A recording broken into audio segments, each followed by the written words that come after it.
This is the true story behind one of Papua New Guinea's most heartbreaking love songs, Lewa Sogeri.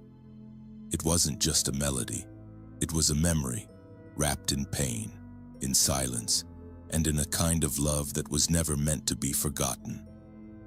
He was from Goroka, a Highlander, she from Sogeri, Koyari blood in her veins. Their worlds were different, but their hearts weren't. They met like many young people do, by chance but bonded by something deeper. And what they found in each other wasn't just love, it was peace, it was belonging.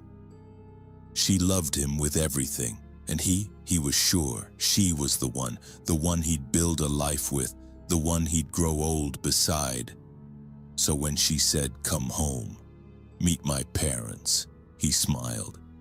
He thought it was the next step toward forever, but forever doesn't come easy, especially when the past is heavier than the future.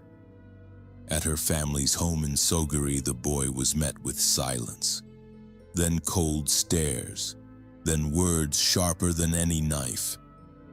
"You're a Highlander, aggressive, dangerous. You won't marry our daughter, and if you ever come near her again, we'll kill you." He didn't argue, he didn't fight back. Because what do you say when love isn't enough? He asked to stay the night on the veranda just until morning, just to say goodbye. And they let him. That night, the two of them sat outside. No words, just tears.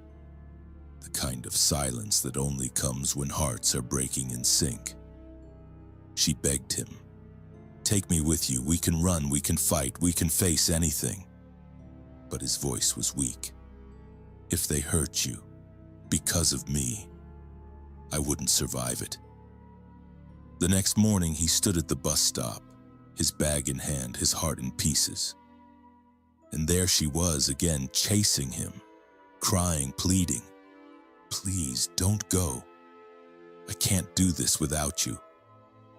He looked at her, really looked, and it hurt more than anything he'd ever known. "I'm sorry," he whispered. "One day you'll forget me.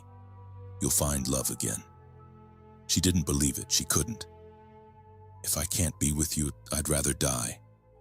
And then the bus came, and he left. But she didn't go home. She walked alone, quietly, slowly, to the edge of the cliff where they used to sit and talk about their future, where they once dreamed.